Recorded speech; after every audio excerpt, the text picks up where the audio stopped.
crazy Dylan-esque comments. Oh, Dylan, that guy. I believe he's going to be Dylan. joining us, actually. Oh, I'm I'll let sure him know he we're will, live now.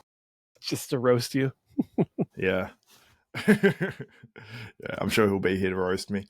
But his podcasts have been good that we've been doing actually over on Project Bodybuilding, the tier lists and stuff. They've been good. Mm-hmm. I was very stoked for yesterday's episode, and then him to cancel broke my heart. I know. I was upset. Well, I was stoked for it, but I was also looking forward to getting through the early 2000s and moving on to the 2010s. Yes. So for people that don't know what we do over there at Project Bodybuilding, we're doing a weekly live tier list where we're ranking like the top guys of the 70s, 80s, 90s. What do they call them? 2000s, yeah. I heard someone call them like the noughts the other day. I'm like, the noughts? I'm like, how dare you? I don't know what that is. The noughts. But so we're ranking them, tiering them, and then putting together like a top. It's 20 of all time, I think, that we're doing in the end. So in the end, top 20. Yep. So it'd be good. So it's coming to a crescendo. So if you haven't tuned into that, tune into that as well. But it's been good to have you back, man, on the bodybuilding scene. Yeah, it feels weird to think I was gone for so long, but now that I'm back into it, it's I forget how much I love the sport and miss you guys as well. Yeah, exactly. It's nice to like reconnect because I feel like, you go through those stages where you're sort of like busy with other stuff, and obviously you've got a little one on the way, which is exciting news. Yeah. For everyone who doesn't know, Ellen and I are expecting probably the end of October. We don't know the exact date. Very good, my man. Very good. And my birthday's in October, so it's kind of funny. Do you think your baby will be tall or short? Do you think we'll get like your tall genetics? Well, Ellen's 4'10", and I'm 6'3". Is Ellen 4'10"? 4'10". Wow. Yeah, she's a tiny little Filipino lady. I think. Yeah. Is it on my Instagram? Filipinos are some of the shortest people, right? Yeah. I thought so. Yeah, I was showing Ellen your lady, and we were guessing on the ethnicity of her. Oh, what did you guess?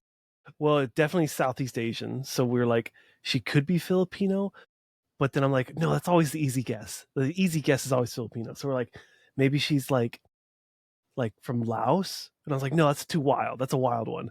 I think we it was between like, not Cambodia, but it was like, not Vietnamese. Well, maybe Vietnamese, but she doesn't really look Vietnamese. We really think she's Filipino. She looks Filipino. She's not Filipino. Really? Oh, man. No. Is she an islander or is she like mainland?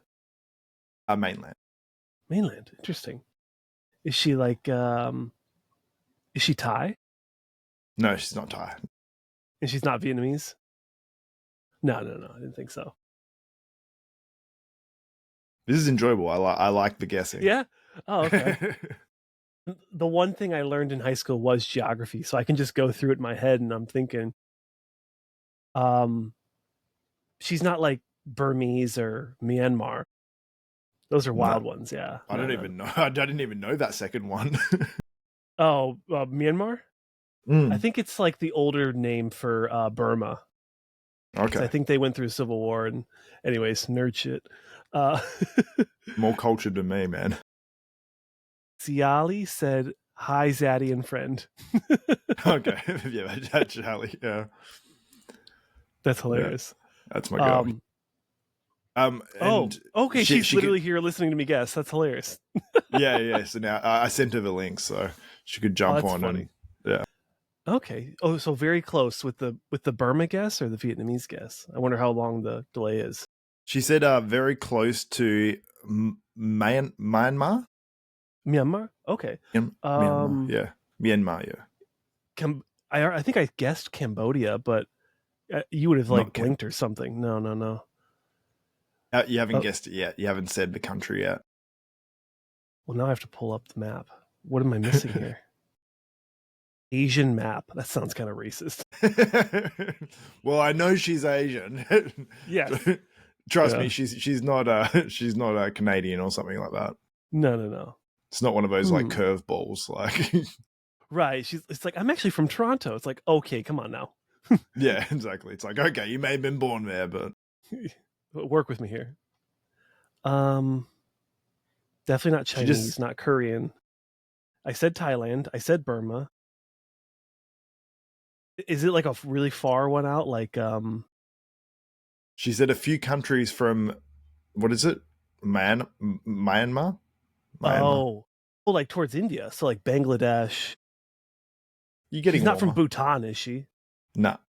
Okay, because I did like a study in like 5th grade, and Bhutan was my country I got.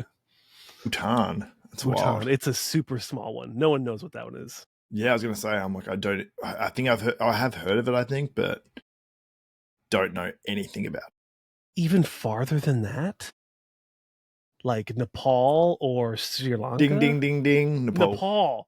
Nepalese, I've never baby, met someone please. from Nepal. That's amazing. Really? Yeah. It's actually funny. Like when you see people that are like, you're like, oh, are they Indian or are they like more like, you know, Chinese, Asian or something like that? Like she said, normally they're Nepalese because it's like that sort of, they're in between sort of like that traditional Asian looking and like Indian or whatever. Yeah. So I'm like, so now I like walk past people in the street and I'm like, are they Nepalese? I'm like, because they're not Asian. They're not like full Asian and they're not Indian. So yeah. Nepal. Yeah. Paul, I would have never guessed that one. I would have never even considered that one. Like, oh, Ellen's commenting on my channel. That's so funny. That's funny. But yeah, Ellen's like 4'10", I think. I'll share the screen real quick. That's wild. Yeah, well, before she started growing a little mini me.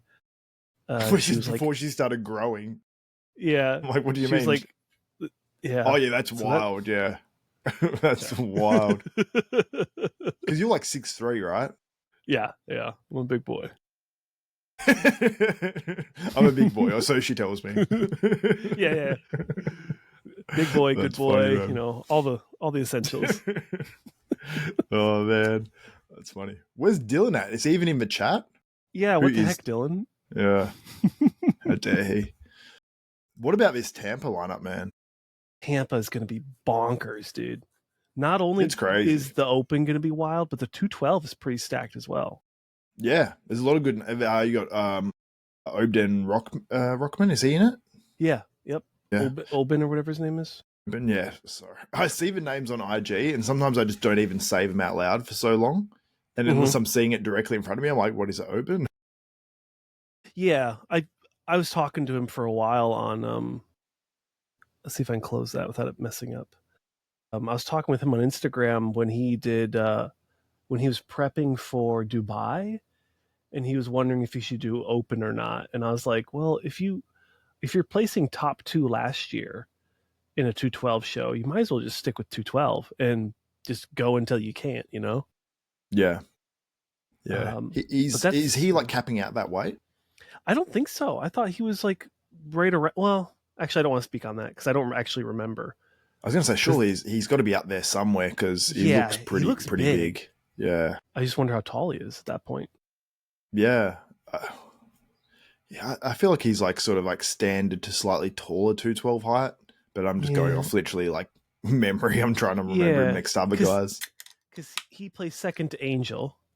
Shout out to Costco, Tahoe Water. I was going to say, that's some ASMR shit you just pulled off there, Sanj. Slurp into the camera, into the mic. What's the slogan? Mountaintop to tabletop. Is that the slogan for that? I guess so. Yeah. Drink. Is it an energy drink? What is it like? It's just water. Water just in a can.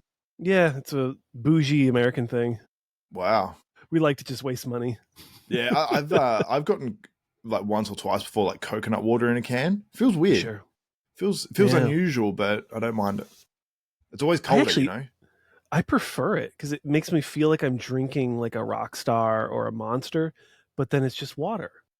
It's almost like I don't know if you've seen those things that you can get now, like they're things where it's basically you're sucking in just like flavored air, where it's not like a vape or anything like that. It's just literally air that when you suck it through, it has like a flavor to it as it comes in, and they come in like little wood ones you can buy, and they're just reusable things.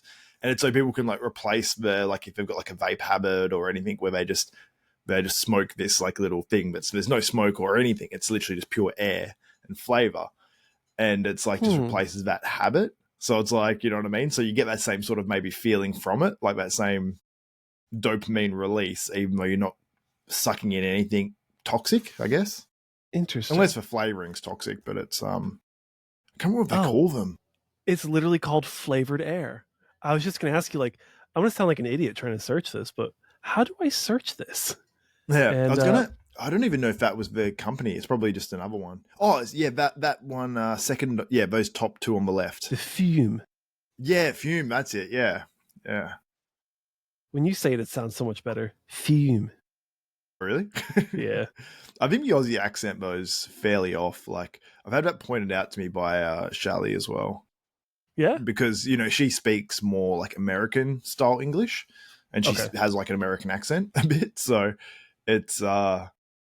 She points out a few things like, why do you guys say it like this? I'm like, because it is, and then you're sort of like, yeah, we do say it sort of dumb, like compared to like Americans or whatever or English people. It's all contextual, Like I'm from Wisconsin, so like some of my words are weird, and then you got the northern folk, Kenson and Mark. They say stuff weird. A boot. What's the general consensus about Australians? Is it like because being Australian myself, I'm like I get an idea from watching like American stuff when they talk about Australian people. But what is like the general consensus?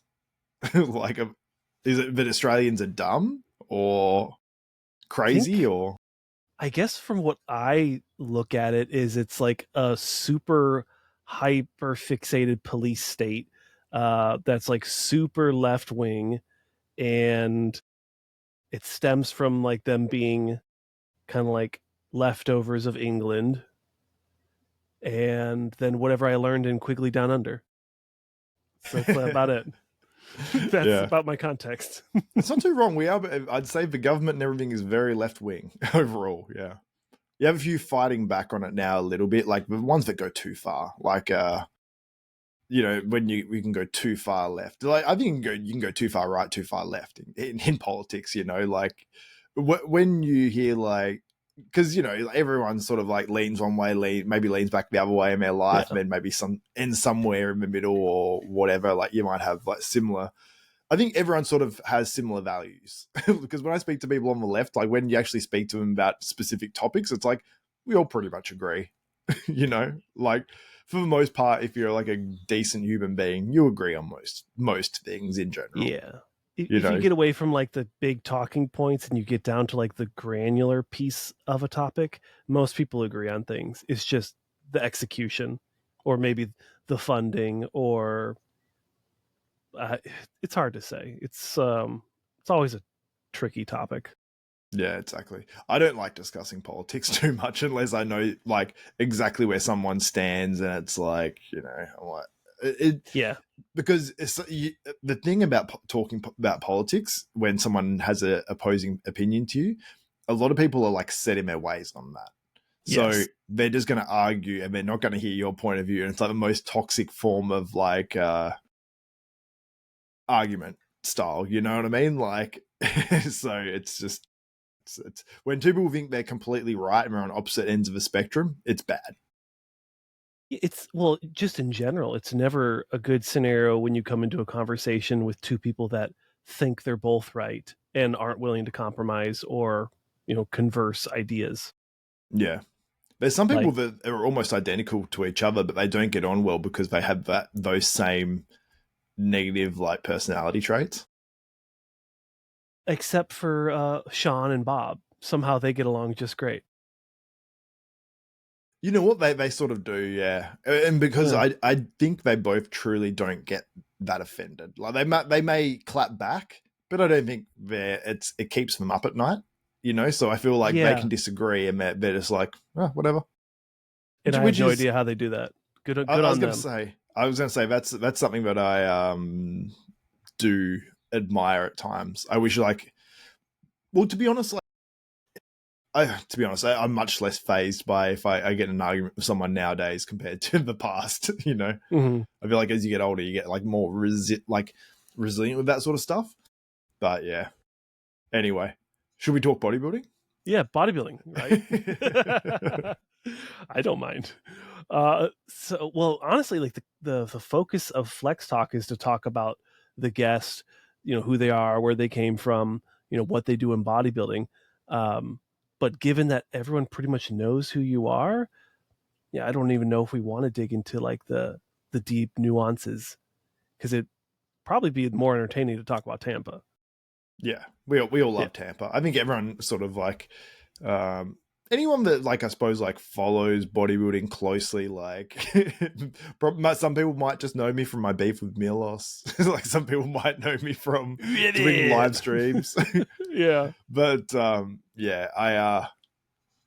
mean, most of my private life as well at the moment, as you know, is like pretty crazy. Obviously, like so, if people if people want to look it up, my ex's name is Tara Anoka, and she's a cancer fraud. So go knock yourself out. That she's being sentenced on Monday. So we will see. All will be revealed. Everything will be, yes. Yeah, so that's what my life's revolved around. I do a podcast with Lee Priest weekly on ifbbama.org, so go check that out as well.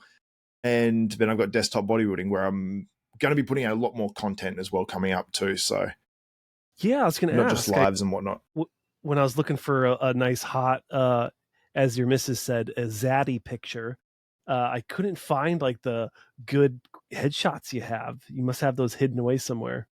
Well, I've lost my Instagram and stuff before, man. Like I courtesy of that same X that I was talking about before, where I had like I don't know how many pictures I had on that. Like I had tons. So yeah, it's more limited now. And once you lose like your Instagram, it's very unmotivating to be like, oh, it's going to take me ages to build up to just that many followers again. So yep.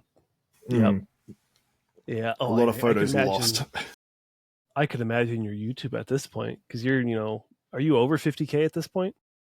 Yeah, I think I'm about 55 something. Yeah. Yeah. How demoralizing, knock on wood, but how demoralizing would that be? I know like Ivan, he had his issue with his account recently. Like I don't wish that on anyone.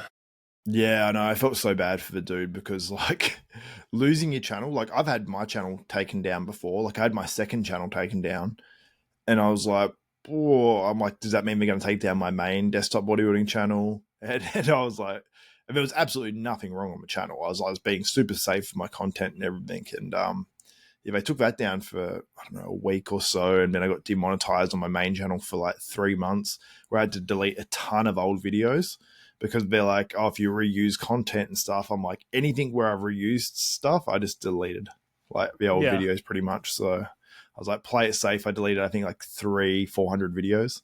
It was like, and it makes your total views go down too.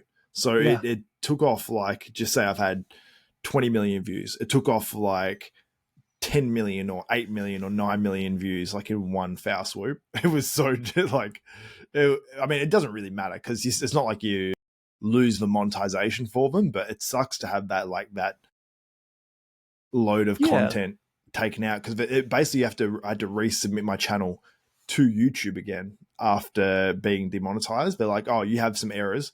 We're sort of not going to tell you what they are, but here's like a bunch of stuff you can't do on YouTube. And it said, and it even actually says, which everyone does every day, a lot of channels do it, you're not meant to reuse content from other social medias. So you're not meant to like put anything from Instagram on YouTube. I'm like, and when you really look at the rules of what you're able to do, I mean, they can discriminately come in and say, hey, you use stuff from Instagram, we're banning you. You used this, we're banning you. And it's sort of, they've got such a blanket where they can do it. So it's sort of like is a little bit scary. Like, I think they're a bit less hardcore on it now. But when they did that, I was like, oh my God. I'm like, am I going to be able to have a bodybuilding channel if I don't share anything from Instagram? But when you've got the biggest biggest YouTubers out there, like your Candace Owens and all these other people doing that, and they share posts from Instagram and they share this and they credit them and stuff. I'm like, I'm pretty sure we're safe. I think it's just in case they delete someone's channel, we're like, oh, well, look at our terms. Yeah, you know? it says it in the rules. Yeah, exactly. So Huh. yeah, Clearly targeting, but I'm glad even. I think he goes by even because even though I read it as Ivan, I think it's because he goes even. What's up, guys? Even here. So I guess he yes. goes by even. But yeah, I'm glad he's got his channel back, man, because it is a horrible feeling. Like it's because it's his source of income. So it's like if that gets taken, it's like Sucks. yeah. There's Dylan. He's here. Just in time. That Just in guy. time. Just in time to talk about Tampa. Let's close this. So I want to highlight, what is he talking about? Said, ain't no way she just called Xavier Zaddy. Why is that? Is that because that's what you call me, Dylan? Ooh. All right, let's take a look at this lineup. I want to highlight Kenson did a phenomenal breakdown of this. So watch Yeah, that I video watched him for and a Mark. full breakdown. Yeah, That was a great. That was good. Yeah. Great video. Yep. I got about halfway through it and I'm like, okay, I have to do my own now. Yeah. When you look at this lineup, let's start from the top to bottom. Who really jumps out that's exciting? Because obviously you got Lionel Bayeki, who we haven't seen since the Mr. Big Evolution, I think it was, in 2023, where he was very, very smooth. Did Lionel do 2 shows when he came back? Because I saw 2 lots of photos, and one of them he looks like, yeah, he looks off. But then one of them he looks bad. Let's take a look. You know, like Yeah, the one with the orange backgrounds. These ones looked horrific. He was so soft. There was worse ones, man, too, I think. From 2020? From Romania? Here it was. This is 2020, which isn't, I would say this is better than 2023. Yeah, I feel like there's one, because I saved some photos, man. I'll see if I can open these, because, yeah, some of them are crazy, man. Like, I'm like, he was so, wait, yeah, man. Wait, I'll open this and I'll see if I can share it. Okay. I'll see if I can I share don't know if you can get worse than this. I mean, there's no detail in the legs. I don't know, man. You're like, but wait, there's more.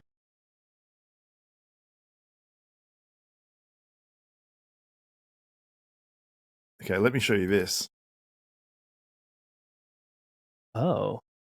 Know what I'm saying? Blue posing trunks? Does that match? Yeah, that matches Evolution. So that's for sure. Yeah, well, who's that big guy to the right of him? That's I'm trying to think of I'm the not name. sure who that is, to be honest. But yeah, he is not good there. The Lionel placed 9th out of 9. And the big tall guy that wasn't Peter Clencier, because he's No. bald. So that's maybe Alexander Ori? No. Wait, it was France. This show is in France. I can see the thing now. Oh, so there was a France Pro in 2023. It must have been that, maybe. 2023 France Pro? The Shire Classic France. Maybe it was let's earlier, do maybe it was Share. later. Look at that. That's cool. It's Yamamoto. Yamamoto, France. Okay. See, I'm not sure what year this was, but I thought this was his last show, but then other people have been showing that other show, so I don't know. It's but this was like It's bad. dramatically off.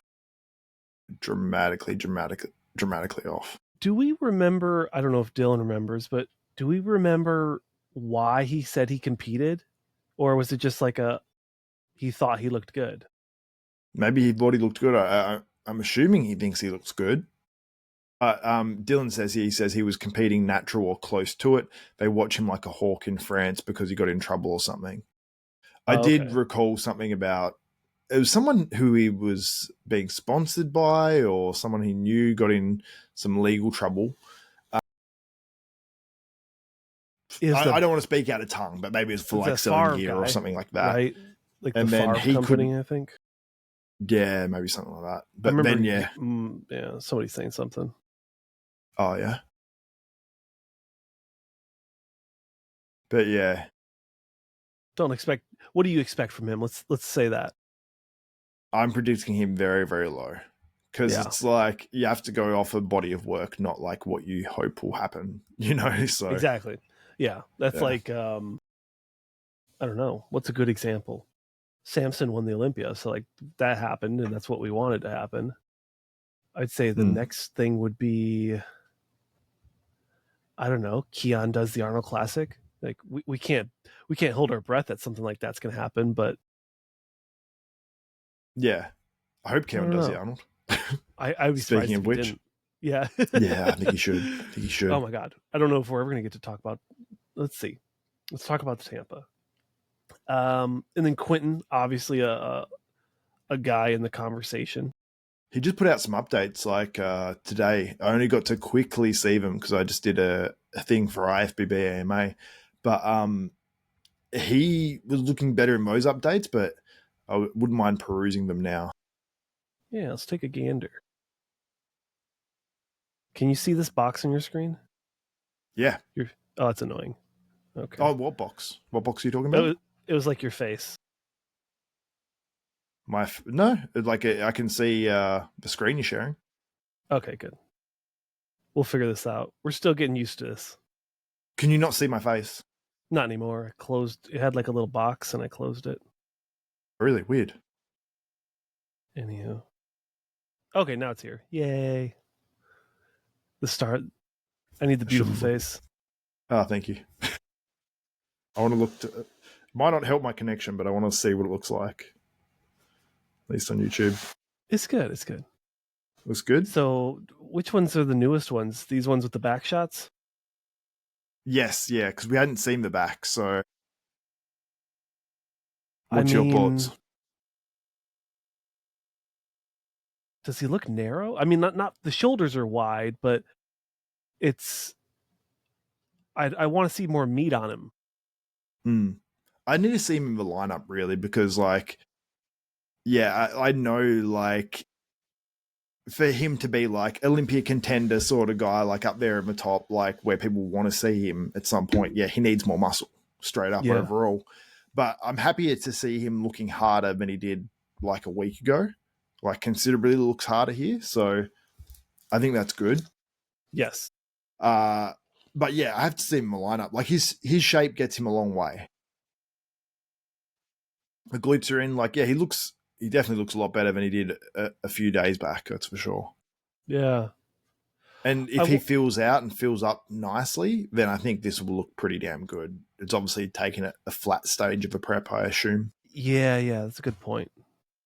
But I mean, like, when you think about it, Josh, like, do you like this sort of physique more than, like, would you like to see this placing higher? You know, maybe he's not quite as crisp, maybe he's not quite as big in some areas, but do you prefer to see this placing higher than some of the other physiques out there that aren't as pretty?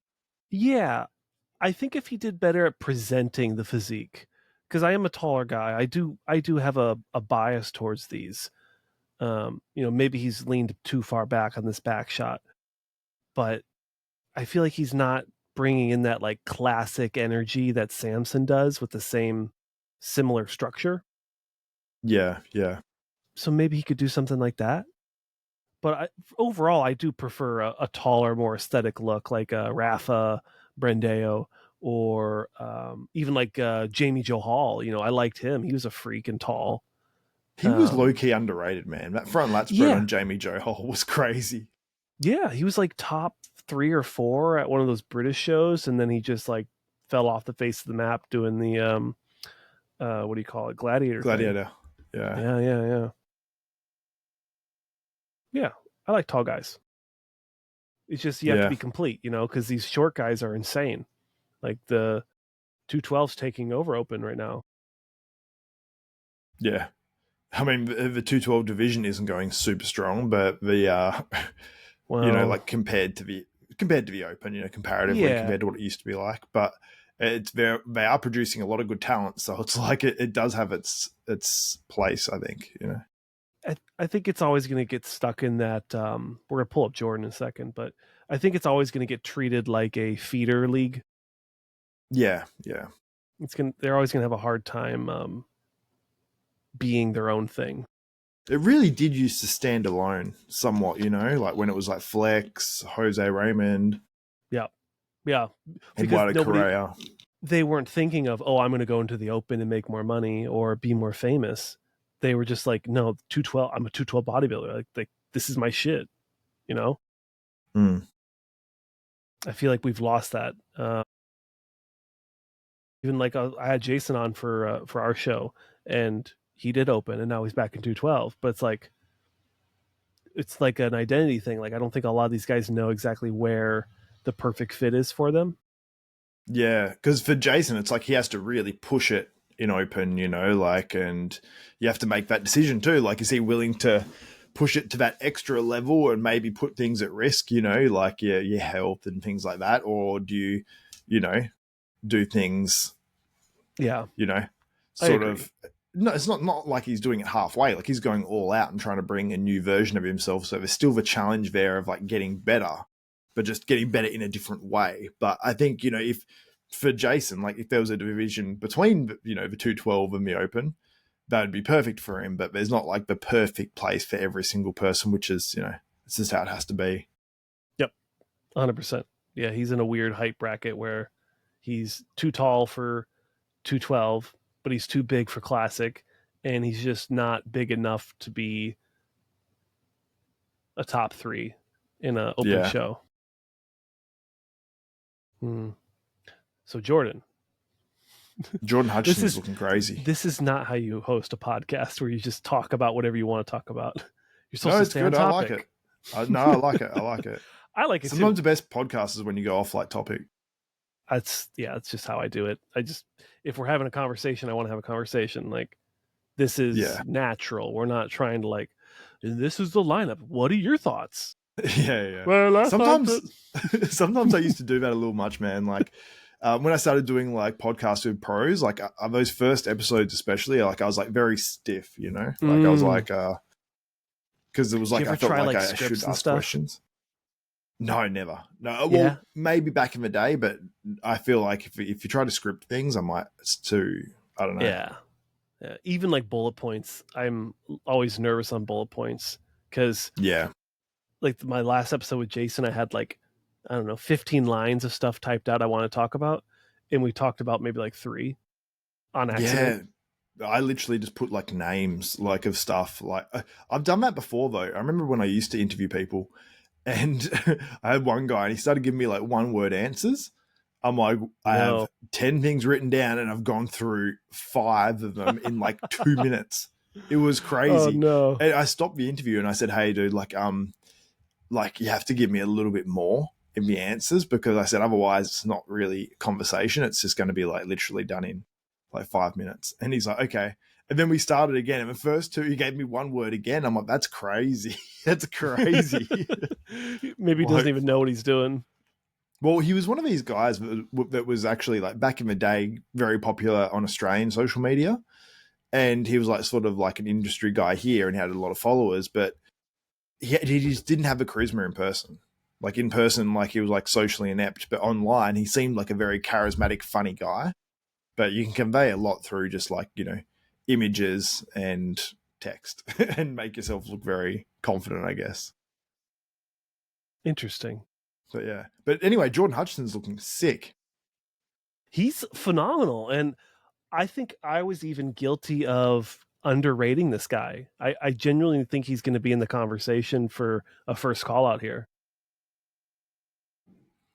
I know, I agree, man. Like he looks bigger in a lineup too. Like he's got a very good structure when he stands to the back as well. Like I can see how, like when I analyze his physique, I'm like, oh, he could be more crisp in like the actual back part, but the glutes stand out very much. I remember looking at photos from last year. I'm like, yeah, he might not have the crazy separation and detail in his actual back compared to some of the guys, but he's got the detail in other body parts. You know, the hamstrings, the glutes are in, And I think as long as you have enough condition and enough body parts from, each angle.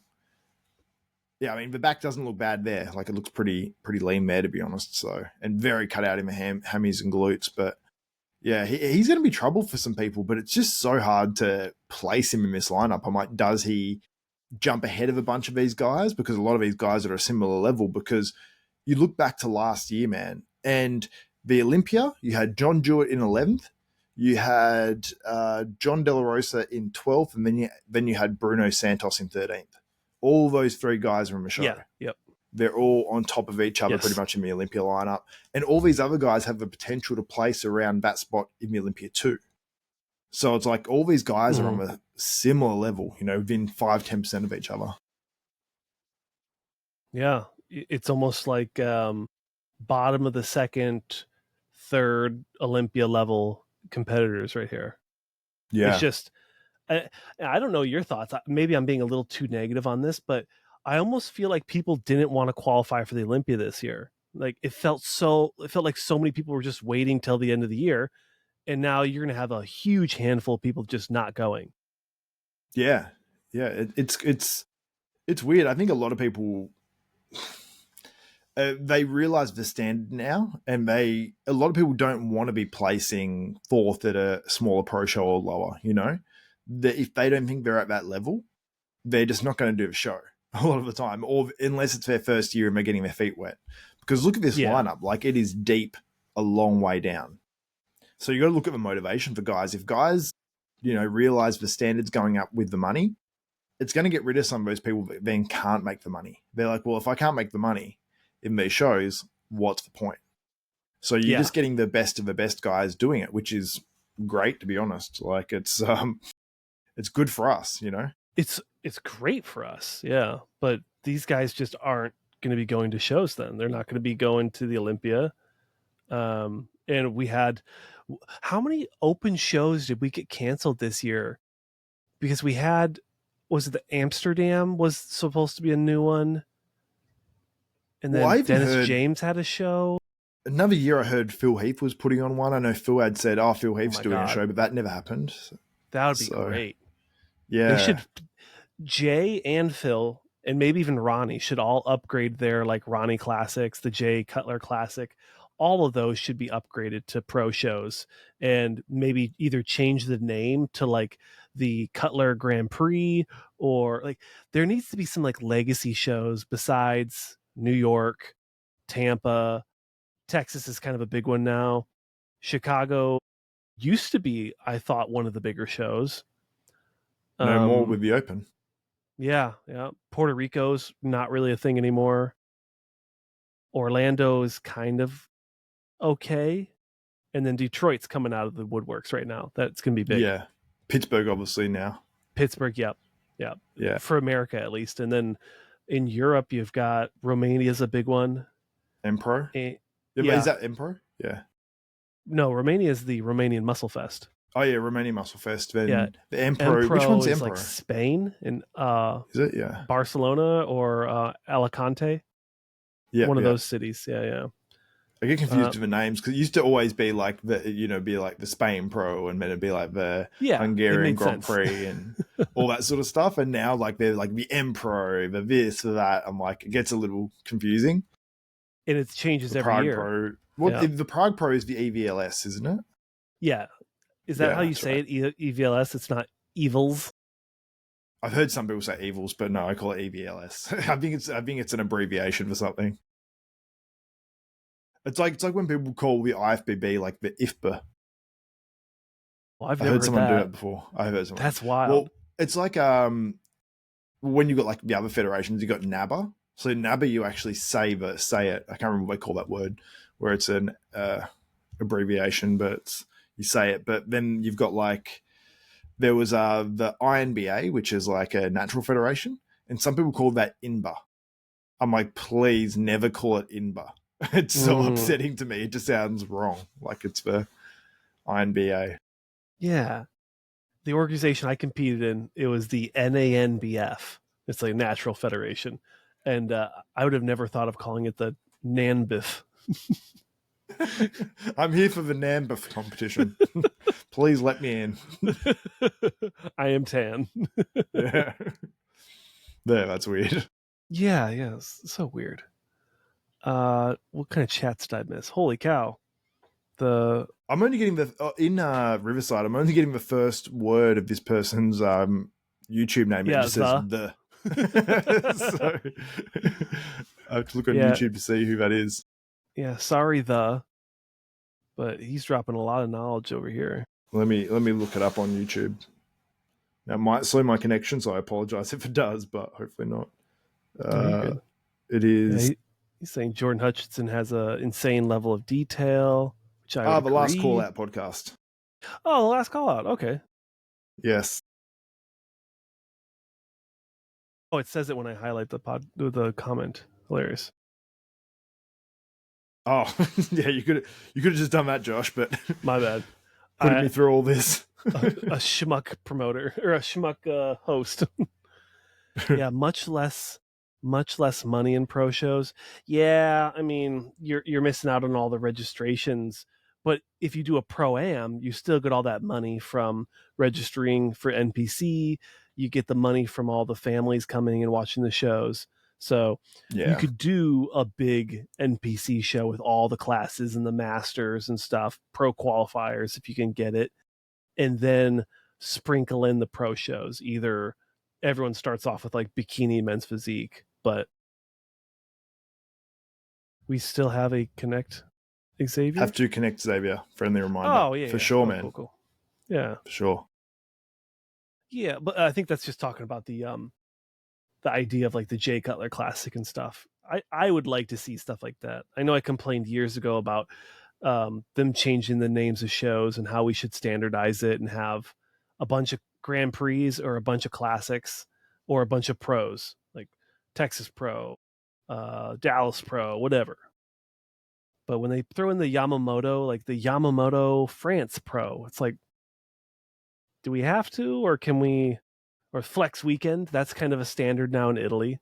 Yeah. But then you had like, remember we used to have like several different big man contests? I don't know if there's two now or if there's one, but there's a big man weekend. There's the big man, like there was like two or three different big man shows. I'm like, this is so confusing. Yeah, the big man evolution and then the big man weekend showdown or something. Yeah, big man weekend, big man evolution. Was there a third? Or maybe was there a third big man? But the Shire classics, those have been kind of popular. Those will pop up. They're popping up now, but in like different countries, right? Like, it's always been like India, and then I saw a Shire classic in France, and I thought I saw one in the UK.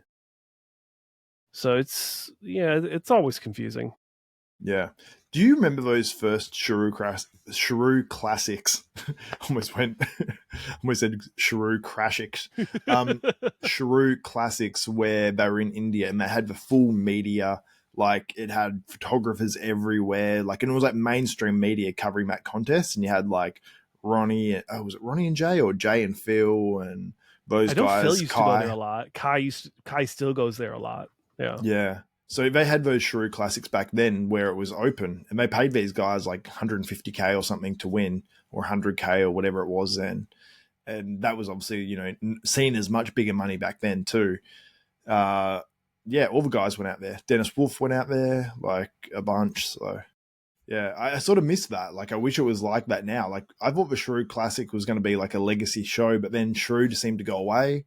But it seems like he's back now. So yeah, it'll be interesting to see what they do. But the consistency piece with these pro shows to build the momentum. Texas is becoming a big show now because it's consistent. They're putting a lot of production value into it. They're maybe behind the scenes kind of incentivizing pros to do the shows. I don't know. But if I was a promoter, I'd probably try to do something like that. Do you think that they're doing that with Texas? Texas is very popular. It's either that or guys are just training in the area and it makes sense to compete there. I think the thing is they run a good show.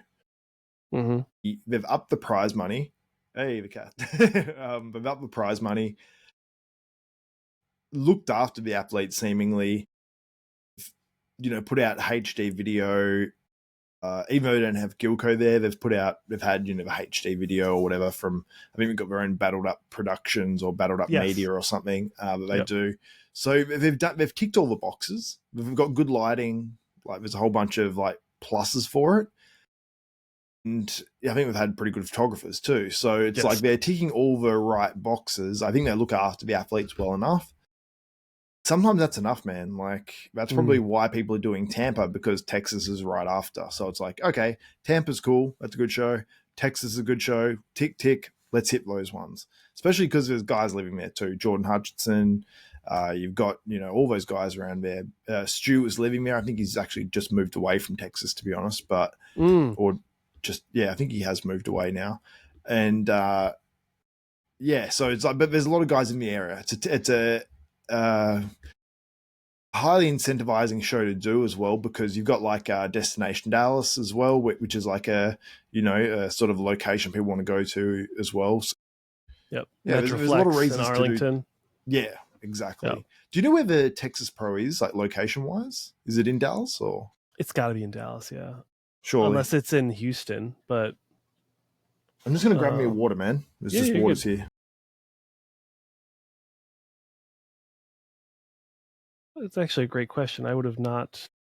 It's in the Irving Convention Center in Irving, Texas, which is a suburb of, I don't know, Irving. It's got to be Dallas. You'd think so. That sort of seems to be the hub. Yeah. I think Texas has some big cities though. Houston, how much smaller is Houston than Texas, or is it like the same? I mean, than Dallas? Are they like the same size or? Probably smaller. Let's see. Dallas versus Houston population. Because I know Dallas is massive and Houston's getting there. So Houston is 2.3 million and Dallas is 1.3. Interesting. So Houston is bigger than Dallas. Considerably. Yeah, I would have never guessed that. Have you been to both places? Yeah. Or? Yeah, I've been to Dallas many times. I went to Houston with a girlfriend way, way back when. And that was hot and sticky and miserable. Yeah. Yeah. Dallas was not as sticky, but still hot. Yeah. And more about dry heat in Dallas. Yeah. That's about 2 hours away from where my parents decide to retire. So if everything goes well, then I'll actually be local for all those Dallas pro shows moving forward. So where are you living now? I'm still in California, near San Francisco. You're going to plan to move to Texas? Yep. As soon as I get a job offer that's enough to pay the bills, we'll be moving down there. Nice. Quickly. Yeah. So, which I think is going to make more sense because I've been out here and I've yet to go to any Legion shows for good reason, but I've also not gone to any Cali Pro shows, which is, doesn't make as much sense. It's also only like an 8-hour drive from the Olympia. So you'd think I would have went there more than just the 3. I think I went 3 times now. Yeah. 2 Vegas and then 1 Orlando. 8 hours drive used to sound like crazy to me, but like now, like my last holiday, we drove like from Sydney to Brisbane, and we even drove to, it's a day trip. We drove up further up, but it's, like driving that far now just doesn't really like phase me, like, compared to how it used to. No, because that's what, like 2 or 3 Jay Cutler podcasts or 2 Joe Rogan podcasts, like, just measure it in podcasts. Just listen fine. to them and a couple they pass the breaks. time, man. They pass the time so well. Well, also Rogan does a great job of like transitioning topics, but then also staying like focused in on the ones that are exciting. Yeah, he does such a good job at that. And I was actually listening to him yesterday, and I was listening the way he talks about things, and even just the way he like goes, man, there's got to be like the way he says it. I'm like, yeah, you get me into it. I'm like, I wish I had more of that to my podcasting, but it's so hard to know how you come across. I think like it's very hard to be like fully self-aware on like, do I talk too much? Do I say too much? Do I do this too much? It's like I think once you get comfortable with yourself, then, and you realize like, okay, yeah, I do say too much, or I do this too much. You can sort of correct those little things. And then, you know, then if people don't like you, then it's like, fuck them. You know, Yeah, it's like, I mean, that's tough. If people are watching, it's because they probably like you. But Rogan yeah, probably has vocal coaches. He probably has a lot of different like content moderators that go through and tell him things. I mean, it's a yeah, full production. That dude makes millions of dollars a month, probably. yeah. No, I do not think the Texas Pro should be hosted in Fort Hood. Fort Hood is like the murder capital of the world for the U.S. Army. Soldiers are Was like, it? yeah, soldiers are murdered there like every month. It's insane. Jeez. Yeah, like Why is there's a that? couple. I think people are just either miserable there, or I really don't know what it is. But all the horrible stories I hear, like a couple years ago, a female soldier got like chopped up and put into a barrel, like Jeez. after being like, you know, abused. So you hear stuff like that happen. And it's like, man, like and it's our own. It's army people doing that to other army people. And it's like, Oh, so it's other army people doing it. yeah, it's like Jeez. cannibalizing. It's horrible. That's So crazy, man. I wouldn't expect that. yeah. Oh, this guy's he's saying there's a lot of gang violence around Fort Hood, which is weird because it's just north of Austin. So you'd think it'd be kind of a nice area. Hmm. Austin, I'm intrigued to know what Austin's like. Like, I think maybe because like Joe Rogan lives there, and Yeah. like you It's hear him talk about it, and I hear other people like speak highly of that place. So I'm like, I'm just intrigued to see what it's like. I will I'll do another driving vlog like we did. It's been probably a year ago now, where I was driving through when I was on my way home from Maryland to Texas, I think it was, right? You should do all of yours driving like that with the sun going down. Like it was beautiful. Like, but It you was, wouldn't do the thing, but when you're going oh past yeah. trucks. You got to Yeah. do that next time. Otherwise, don't when even we bother. when we get What's to the point? Texas, I'll definitely do some like we'll do some mobile ones, but I don't want to host the podcast. I want to be a guest. Yeah, for sure, Like for sure. for Kenston shows, or you had a bunch of shows. Oh my god, we're never going to talk about Tampa. Um, Yeah, how did we get so far off? How did we get well, I so just far enjoy off? talking to you, like, and then Yeah, just in general, we'll get into bodybuilding banter. But oh my god, yeah. I We just get was sidetracked. baffled. Yeah, super sidetracked. I was baffled how many interesting shows you've had over the years. Yeah, I'm gonna bring back a lot like Bring back like Bodybuilding the University. yeah, I'm gonna do that for sure. It's just I want to get like obviously a few pros together and do that, but it's good because you know what it's like doing podcasts. Like people Yeah. can be flaky. Like it's very difficult to nail down a bunch of people. Especially like pros as well, and especially when they're prepping for competition. So it did get difficult. Like, but I had some guys that, you know, help me out a lot and do a lot of those podcasts, you know, free of charge, you know, and help out. That's, So I think, something people don't know is how, like, people do get paid to do this stuff. Like I bet you Fuad pays Ian a good chunk of money to be like a consistent regular. you think? I think so. There's got to be something on the back end. Yeah. I think though, like if you're on Fuad's podcast, you all of a sudden have more notoriety. True. You know what I 100%. mean? Like I think there's something to be said for like it helping out the athletes as well The because exposure. oh yeah, like it's massive because you find out about these people's lives and maybe they wouldn't have clicked on your channel or this pro's channel to start with, but hey, I've heard a bit about you, like you seem pretty cool on this podcast, you know, I'm going to check out your channel, I'm going to buy your stuff. Oh, and then a potential future sponsor might watch Fuad's podcast and then hey, like we'll pay you this. So Yep. Maybe like a promoter. Yeah. All kinds of stuff. yeah, so it's one of those things where it's definitely beneficial, you know, to everyone doing it. And plus, like it's not doing interviews and stuff is fun to do as well. Like, you know, or doing podcasts. It's like it's fun to do. Like I enjoy doing it with you guys. Like I enjoy podcasting, having conversations. Like, I enjoy bodybuilding, but like with a lot of the podcasts we do, it doesn't have to be 100% about bodybuilding. It can be like 50-50 or whatever.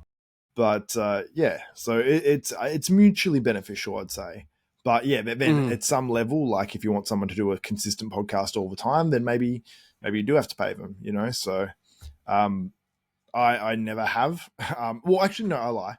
I did pay. There's a guy in Australia that I paid. It was like $50 a week or something, like back in the day when I was doing a radio show. And it's because I just wanted one guy to be consistent. We do the same podcast every single week. And, I was paying for the consistency and the not being like, because you can't be mad at someone and feel like, hey, I'll do a podcast with you and they cancel if you're not paying them and they're there, like, But it's hard as well because it's like, oh man, especially for me in Australia, because I've woken up at 3 a.m. for interviews back in the day. And then I send them the link and everything. I'm up at 3 a.m. I've had a coffee and then nothing. Just don't hear back for 4 hours. And I'm like, that shit is at those times, you're just like, F this, I want to quit, But yep. I've definitely, shout out to Joe Seaman. Best name in business. Yeah, that guy I had a hard time with. We were both signed, and we've talked about this, so we're good. But we were both signed with something supplements, some kind of Tropin. Tropin's the new brand, but back in the day, it used to be called something else. And him, me, Jared Keys, Daniel from Bodybuilders Without Borders, we all got brought on. And Joe, man, that guy, he had a tough time getting on. Very busy, very, very busy is what I'll say. But super nice guy and great conversation once he got on. But I think maybe it's just a general thing. People just have a hard time with booking if it's not in your face. You've got a manager, they're telling you, hey, I got to be here at this time. Yeah.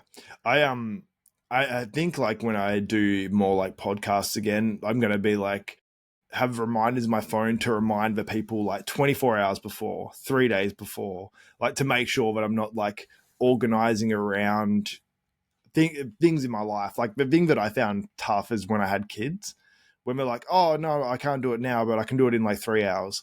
And I'm like, oh, I'm picking my kids up just before then. I'll have them for 3 days straight. And it's that just made it difficult. And I'm like, oh, I could have interviewed someone else.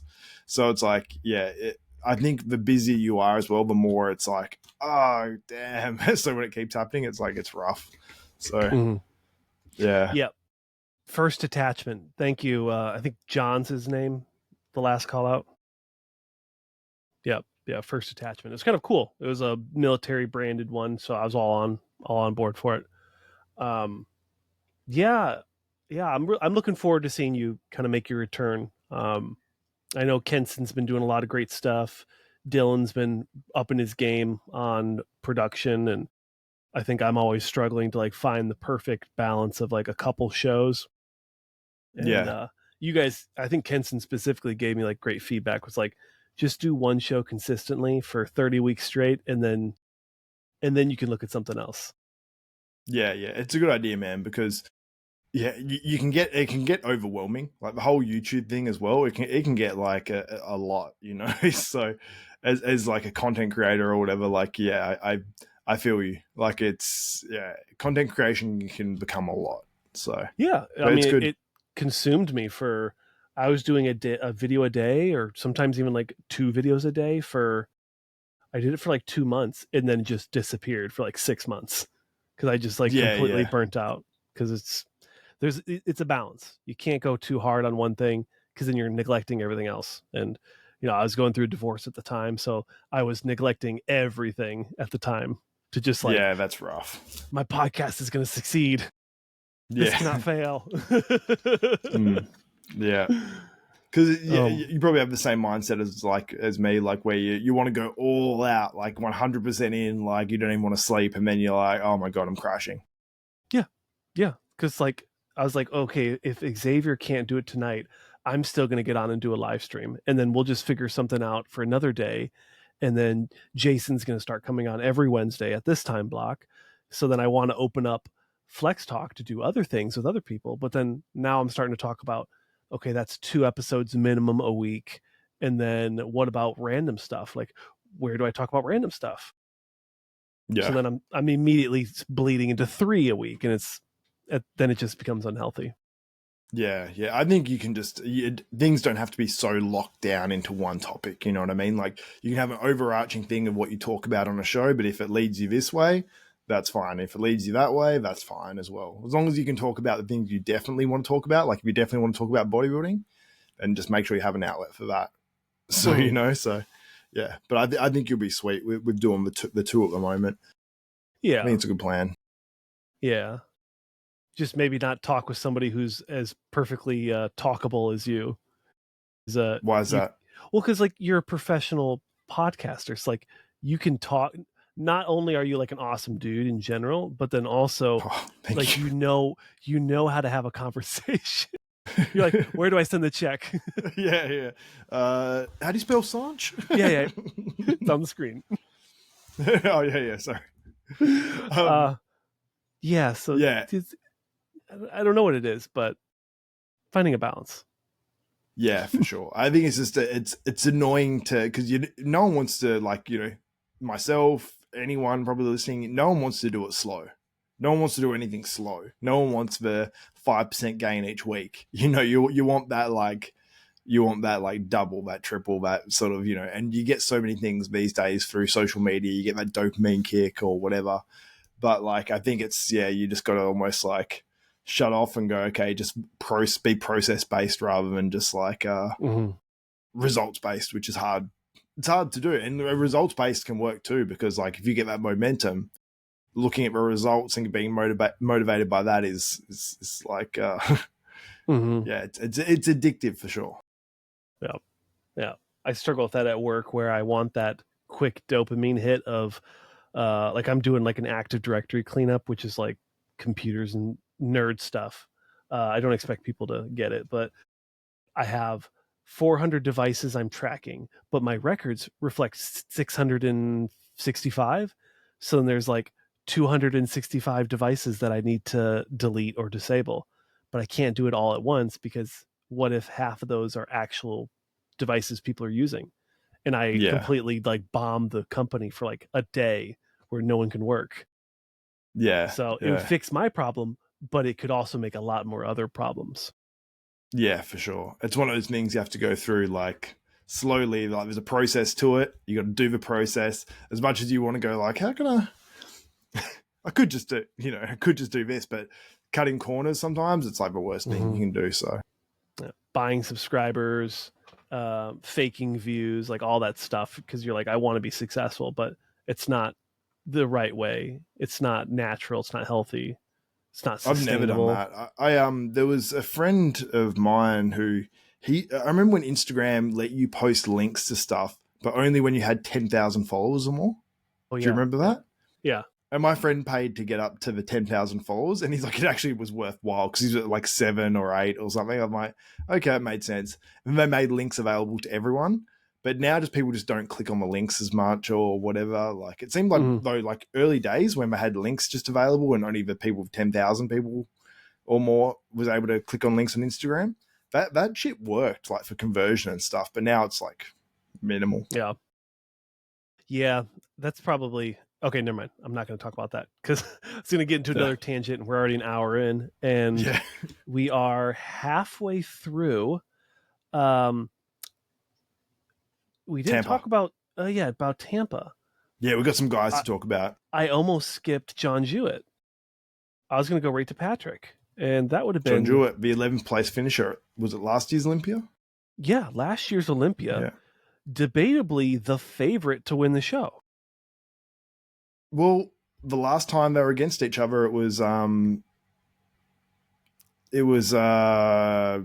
beat John De La Rosa, so it's like if we're going off past performance, then he probably should be the favorite, although not many people are predicting him to win.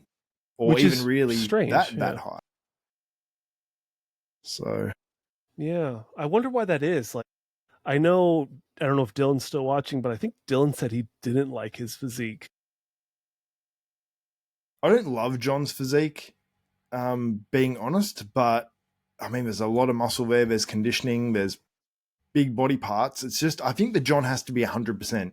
Yes. Or close to it, So, I mean, he looks ready. He looks dry in the back. Does he look overly detailed? Not. He looks pretty detailed. But, yeah, there's something that I'm like, I don't know. Like it needs more pecs. Love. The midsection looks big. The midsection looks, I don't know. Yeah, there's a lot of muscle there, though. When you really look at it, there's still a lot of muscle. A lot of muscle, and he's very conditioned and complete. But besides maybe this front lat spread, my eyes keep going to the midsection, which makes me think he's got like a blocky look. Yeah, I mean, he's not the most aesthetic guy, but I mean, I just wish his midsection was. I feel like it used to look a little bit more like the abs are a bit more defined, and it just looks a little bit. Just gets that little bit of a. I hate to say like messy look, but just that like washed out little bit. Yeah, and just like not as aesthetic in the midsection. I'd say like maybe he's had a hernia there fixed or something. I'm not sure, but. Yeah, it's maybe just, and I can sympathize with that too. I've had a umbilical hernia fixed, and I've got another hernia I need fixing soon too. Oof. So I can sympathize. Like I feel shout out if John has had that surgery. Yeah, I assume I've done it mostly training. Like my umbilical one, I've got meshing put in there, but like I asked the surgeon, I'm like, will you be able to see that if I get really lean? He's like, no. I'm like, if I went like put my arms up like that when I was lean, or if I hit a front double bicep, you'd see the meshing, the round circle. Yeah, I was disappointed. But like if I'm doing men's physique, it's fine because he's like sitting down in your abs and you can't see it. But if you stretch out, you can see that shit. Any kind of vacuum. Yeah, vacuums, all that sort of stuff. If I'm lean, I have to be shredded, but... Right. Well, I mean, based off of your last showings, you've been pretty ripped. Oh, thank you. Thank you very much. You are welcome. Another check. That's a pro bono. Yeah, thank you. I appreciate it. Yeah, John looks good. You can't deny it. Like, the dude looks good. Will he win? I just think overall that John De La Rosa at this point of his career is maybe a little bit more consistent. Okay. He's been doing it more years. He's working Patrick Tour. They have a very solid protocol peaking worked out. Like it's really been a revitalization of John De La Rosa's career, I think, working with Patrick. And I think this is going to be another advancement of that. We haven't seen any updates from John De La Rosa, so that's a little bit scary. Yeah, it's a little bit scary, but we haven't seen anything. Does he even have a story up at the moment?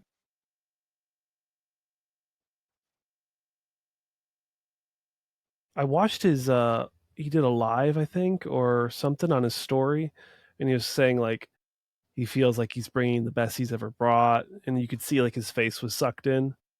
Okay. John's got me. Then I'm picking him to win. When was that? 3 weeks ago. Happy B-Day. Was it 3 weeks ago? Yeah, exactly. So he said no. Yeah, I don't think it was.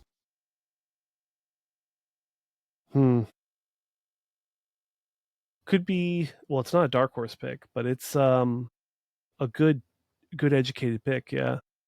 And it's so funny because so many guys are close in this lineup. You sort of like go to every single guy and you're like, nah, I don't think you'll win, but like could be like, but really so many of these guys can win if they nail their peak, like, yeah, John's not like a guy that's like unbeatable. No, it's not like he's not Nick Walker. He's not Derek Lunsford. He's not Hardy Chupin. He's not Samson Dowder. He's not, like he's, some people say not the level of like Tony Burton or Hunter Labrada, okay, or Rafael Brandau maybe even. So it's like, while John could beat some of those guys, I just think that all these guys are placing like 10th to or 9th to somewhere down to last in the Olympia. They're all in that bracket, which is saying down to last in the Olympia is no disrespect because last in the Olympia, hey, like most people never make it there. A lot of these guys that are really good in the show have not made it to the Olympia yet. Mio Miragic, Quentin Araya, you know, a whole Yes. bunch of guys haven't made it to Olympia yet. It's Patrick Moore. He's a guy who has made it to Olympia, but Needs this to is a make it guy that back. could be, yeah, he could be top 5 or he could be out of the top 10. You know, so I have no clue where Patrick will land. He could win. Yeah. Could this be one of these shows where the judges are going to put the similar physiques next to each other, like John Jewett, John De La Rosa, maybe Jordan Hutchinson could fall in that group, like maybe like the shorter, more like bodybuilding esque, and then maybe the shape guys get overlooked. It's hard to say because in this show you've got a lot of guys that are very tall. Then you got the guys that are shorter, like you said. So I think we're going to see like some very interesting comparisons. It's not going to be easy for the judges because you got Quentin, who's 6 foot something. You've Yeah. got Mio Miragic is low key tall as well, by the way. I think he's like 5'11", 6 foot. Has he filled out yet? That sounds so insulting. Like Well, low key. I think that was like the main critique that that his coach Chris Aceto gave him. Yeah. So like, I'm not saying something I know wild. but you know what I mean? Like I remember being like a 15, 16-year-old. I'm like, oh, have they filled out yet? Has he filled out yet? Like, has he added some bulk to his physique? But That's funny. Yeah, Amir Mrajic, he's a guy that comes in shredded to the bone. He's only 26, so another year for Amir could show up looking really, really damn good. I don't know if Amir has any new physique updates, but we can at least show what he looks like. Ooh, that's old. Yeah. June. That's Holy an older cow. one. He looked like that in June? 9 weeks ago. That was 5 weeks. So that was 14 weeks out, I think. Okay. I'm assuming. Wow. I think the hair makes him look dramatically fatter, hey? Yeah, yeah. That's old. Nothing new. Story? Come on. Where's Face looks drawn. Yeah, it's not terrible. All hoodie gear, hiding everything. Yeah. What a This tease. dude is hiding. I heard Mark say in the podcast with Kenson, I heard he said, it's looking a little long in the forehead. It made me laugh. Yeah, that hairline's not doing him any favors. Yeah, I can't really talk, man. I feel like my hairline's like, well, partly mine's because mine's grey, the hair here, and it's short. Oh, yeah. You'll be all right. I'm putting that minoxidil on, don't worry. You still got that face, don't worry. Thank you. You already got the girl, so you're set. Yeah, exactly. You got the girl, you got the body, like, you're good, man. The body is debatable right now. The body's debatable. I'm with you. I'm very much looking forward to getting his hernia fixed and getting back to it. Yeah, I'm excited for you. John was saying, he said it was a swipe up feature function. Zave, you know how we have the links with the swipe up. Is it still swipe up, or do you click on the link now? I think in the stories you can just click it. Yeah, you have to click it, right? Oh, yeah. I want one of those cameras. The DJIs or whatever. Yeah, DJI. What is it? Yeah, Oslos or something. What are they called? I've got the DJI Osmo, like the Osmo right here. The it's the like the phone one. They're quite cool though. Mm-hmm. Got to be honest. Who else is in this lineup anyway? Well, we briefly touched on. Let me see here. We touched on Patrick. Don't really know where he's going to land. Bruno Santos is. This is a weird one because technically on paper he beat Nathan Diasha. So does that make him a bigger threat? Like by default or by physique? What are we talking? Because I mean, he looks good. Physique. I mean, he's looking good. He's looking good. Like he's out there with Derek Lunsford. Like he's been out there for a while. I think he's crossing his T's and dotting his I's. So I think he's doing the right stuff. You know what I mean? And I think that he's looking good. He's a big guy. He's dense. but does he have the muscle that pops off like some of these other guys? I'm not sure, but one of the biggest jaws in the game. Great jawline. Bruno. Yeah. Yeah. Look at that. Yeah. Super wide face. It's just the jaw, man. Like, that is impressive.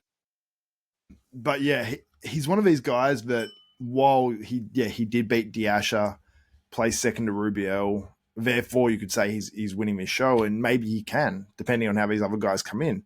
He's just another guy with like 5% chance of winning this show. You know what I mean? Like, he's just another one of those guys with a few percent chance of winning it. Do I think he wins it? No. Do I think he's like around that, like anywhere from probably most likely, anywhere from like 3rd to 6th range? Probably somewhere in there. Because we know he's in condition. We know he's a certain level of physique, or 2nd to 6th. He's probably in there somewhere. You know, where, I have no clue. And it's so much of it comes down to how these other guys come in. Mm-hmm.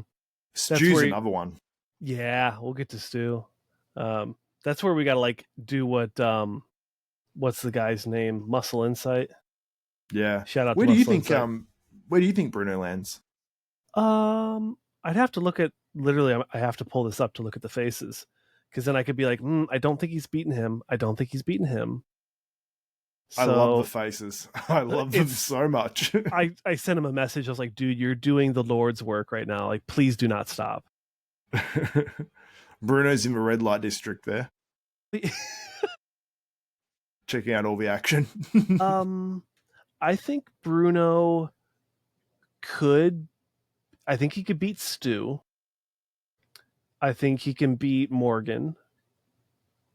I think he can beat Lionel. Who are we talking about? Who will beat his guys? Bruno, yeah. I think Bruno can beat Patrick and maybe Amir. But I don't know. I think Amir brings crazy shredded look. So he could be... Well, I said that one weird. He brings crazy shredded look. He brings a crazy shredded look. I don't think he's going to beat Jordan. I think Jordan's great. And then if Quentin and Justin Shire get the look I think they're going to get, I don't think he's going to beat those guys either. So he could be maybe 5th or 6th if the show goes the way I think, which most likely it's going to be John versus John. Yeah, I mean, it's so tough, man. Like, I think you're probably right. The Johns should be sort of like favored, but there's something about Stu and the way he's looking at the moment where I'm like, could he mix it up? Because he's sort of one of these guys that's a little bit taller than them, which you sort of don't really realize. Like, Stu's a little bit taller than people think. Mm-hmm. And I think with that extra height over like John and a lot of thickness and somewhat, I'd say, similar physiques in some ways to both these guys. Yeah. I think that might work in Stu's favor. Like, I honestly think Stu can win this. Really? He said he was upping the gear a little this year. So he okay. It's going an extra, like, I think he said like 20-30% or something. That's a big jump. Yeah. I mean, I don't think he was like the highest in terms of amounts before, but I heard him say something to that nature. So I think from what he outlined and what he said on a video of what he was doing, it sounds pretty much pro standard now, you know? So I guess he's probably just upped it to what the average of what everyone else is doing probably, or something like that. So yeah, I mean, it seems to have paid off. He seems to look bigger, a bit more complete. And yeah, he's cut his hair as well from this point too. So this one's a little bit older. Yeah. The hair. But yeah, I think he's looking good. And I think when Stu gets on stage, he always gets that little bit harder. Like, him and Blue seem to have like a good peaking protocol sort of down pat. So I think Stu will nail it. Okay.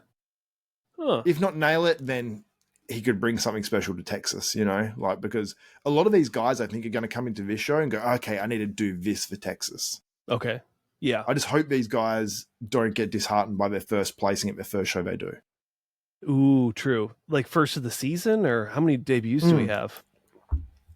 Plenty of first for the seasons. Because we've got Quentin, we've got Stu, we've got Jordan Hutchinson, It's all their first of the seasons. We got Justin. What's his name? People call him Savoy, but it's not Savoy. Oh, Justin Savoy? Savoy? Oh, yeah, I'll pull him up in just a second. it's something like that. Kenson was saying how it's pronounced, and I wanted to pronounce it correctly, but I'm not he's familiar French with this guy. Canadian. Oh, he's huge. Look at that guy. Yeah, he's like 6'3", yeah. Look at this picture. Holy schmuckers. Big boy. Yeah. Okay, so if we know he's tall, like how is he filled out though? Okay, let's skip the tricep shot. In certain body parts, I'd say he's filled out very well. In some of the other body parts, I'm like, it just doesn't flow perfect. Like, he's got a glutes. big badonk. Yeah, big glutes. badonk. Yeah, like crazy. I want to see those hamstrings pop though. Yeah, the thing is, I want the detail on the hamstrings just as much as the glutes, and it's like game over. I mean, the detail's there, but the glutes are like almost shadow the hamstrings in a way. Yeah, those are like big Rami glutes. Yeah, and if he's really tall, like 6'3", that's pretty impressive overall. That's going to look pretty crazy on stage. But I'm like, is he like Jamie Johal 2.0? Or like, you know what I mean? So is he a guy that will perennially finish, 4th to 5th or something like that at least? And he looks good there. Like, that looks crazy to me if he's 6'3". He's not missing You're anything, 6'3", really. You know how it is. Yeah. Well, I wouldn't compare him to me, but thank you. No, but you know what I mean, though. Like, it's hard to fill out a big frame like that. Oh, but this looks great. It really does look good there, doesn't it? It's like a taller Jordan, just not as lean. A slightly like wider waist for a tall dude, but I mean, he's filled out a lot of muscle, so it doesn't look like it's bad. Mm-hmm. And the lats are really low. Great vacuum. Yeah. Look at this. Huh. Yeah, I mean, the wider hip structure doesn't bother me really, like, yeah, because he does have the muscle, but he's added to it. But if he had that and didn't have enough muscle, it'd be something that would stand out. But he's added the muscle, so it doesn't look like a wide waist. Yeah, this is definitely like a. That looks like Joe Seaman's front lats, bro. Yeah, I kind of was thinking that too, but yeah. I didn't want to be like, oh well, tall and Canadian. So I was going to say it's because they both come from Canada, but I was going to make a pun about it, like the cum with the semen, but I shouldn't. That poor guy. Yeah, he's had that joke his whole life. I know. I feel bad. A little. It's bit. Like tall guys, like, oh, do you play basketball? I feel like anytime I see someone who's like 6'6" and above, I'm not going to ask them if they play basketball. No, because they've heard it their whole lives. Yeah, exactly. I'm like, that'd be the most asked question. Yeah, I think this he's definitely overlooked coming into the show, but he's got a lot of potential. And he just turned pro recently, right? When was this? 2 years ago? Yeah, 2 years ago. But this is his pro debut. Wow. Yeah, I'd like to see him. This would be... I think this is his pro debut. Don't hold me to that, actually. I think it's his pro debut. It sounds about right. Yeah. We've got two more. Justin Shire, and then we'll go into Yoon Long Pin, because he was really good in Thailand and good in the 212. I'm wondering how he's going to look in the open. Yeah. And Justin, I mean, I have such a man crush with this guy. This is like probably my favorite physique right now. Oh, it's such a nice physique, eh? And the thing is, the both shows he did last year, but both the pro shows he's done it with really poor lighting. Like the Chicago Pro was lit like dog shit last year. And then you had the Mr. Olympia. So this dude didn't get a chance to get some good photos, And I think he's better at the Chicago than he was at the Olympia. Not last year, the year prior, I mean. Mm-hmm. Yeah, it's a nice physique, huh? Is the big feedback from him the back still? Yeah, I mean, that's a big marijuana plantation there. Whoa, what was that? Oh, that's a naked man. I saw what channel do we have here? I saw empty glutes and I was like, hello. Oh, Justin, what is going on? I tell you what, though, to sunbake outside like that naked, like one of life's great joys. So I think that he's going to bring his best. Really? I've never tried it. I'm joking. I'm joking. Oh, That's a fact. But sunbaking naked is one of life's great joys. I will be honest. When you got a backyard where you can sunbake naked, it's great. yeah. Do you get the what do they call it, the third eye direct sunlight? Oh no, I'm not thinking, but that does something. But I cannot sunbake naked where I live now. Unfortunately, That's a bummer. it is a bummer. I I'd have to long find for it. sunbaking naked. Really? Yeah. Don't you? Are you worried about like burning your dong or no? Do you just have the missus Not put extra really. sunscreen on it? I'm like, well, it's not getting that much sun overall. You know what I mean? Compared to my Oh, arms or my face, it's not like I'm out there. My sunlight exposure isn't coming like I'm not. It's not 60% of the time when I'm outside, I'm naked. It's like at the moment it's 0%. But like mm, if I could do it and it could be a couple of percent, I wouldn't be mad. uh, You know? what did I miss? Man, John's going hard in the chat. Yeah, no, no. He's gone to bed now. He's Okay. gone to bed. Good night, gentlemen. It's 2200 here. Yep. Is he saying that because he knows you're in the army and you're on army time, or is he Maybe an army guy? yeah, I was getting an army vibe from him, so I'll have to link up with him. Yeah, it's 22. It's 22 hours here. I'm like, Yeah. oh, Sounds cool. yeah. Okay, last one. Now that we actually got into Tampa, and You unfortunately, we're long not going to pin. cover 212 because it's just too much It's too going on. much. Yeah, Yeah, it's too much. and I still got to go train. I think it's legs tonight. Oh, random tangent. I Mhm. was watching not John Jewett. I was watching Dr. Mike Israel's episode. He had the guy that's always on with him, another doctor, and they were talking about caffeine. And the guest doctor mentioned that caffeine intake, specifically through pre-workout, is through studies shown to be mostly placebo. So like, I don't know if you remember, but like I get chronic migraines to where I can't see.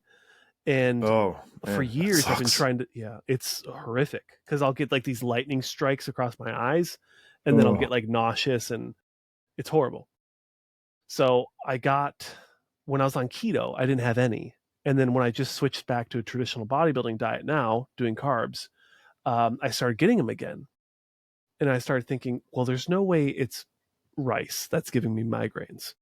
So I started thinking, well, the only thing I'm doing is I take pre-workout for the gym, and then I take a variety of like diet sodas and coffee during work.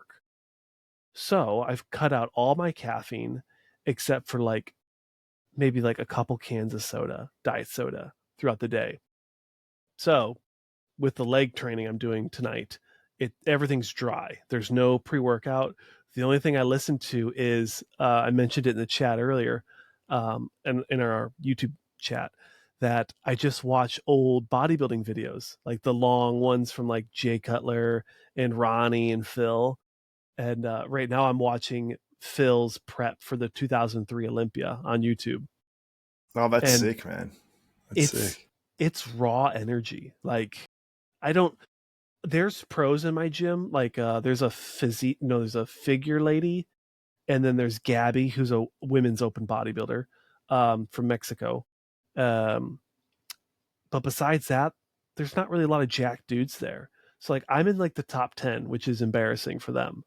Uh, but to have Ronnie in your ears, just training and doing all that like iconic screaming about ain't nothing but a peanut, like the amount of raw energy I bring from that stuff is very strange. So, do you actually listen to it while you're training? Yeah, I bring a tablet and I play it. I don't listen to music Really? anymore. Yeah, it's just Ronnie. I got through Phil's it was like a 2009 movie when he was really young, after he did his first Arnold Classic Invitational. And then I did Jay Cutler's, two of Jay Cutler ones, and now I'm on Ronnie's 2003. And it's just like a in the life, and then it captures a couple different training sessions. I don't know, try it sometime. It's it's a very profound like energy you bring, very primal, because you feel Yeah. like you're training with Ronnie. It's I just wish they had it on the wall, like in the gyms. You know what I mean? Like I used to go to a gym where there was always a bodybuilding DVD on, whether it was a contest, whether it was one of a Ronnie Coleman DVDs, a Jay Cutler one, a Dennis James one, I Blood and would Guts, or one of the Olympias or something that was playing on the TV. Man, I miss that. And just bodybuilding signed photos all over the walls, like flags up the middle of the gym. I'm like, I miss that so much, man. yeah, I've never had that, but this gym is opening in the Dublin town that I live in, and I was one of the first like 50 members to sign up, so I've got like the special founders membership. And if you look at this place, this is going to be exciting.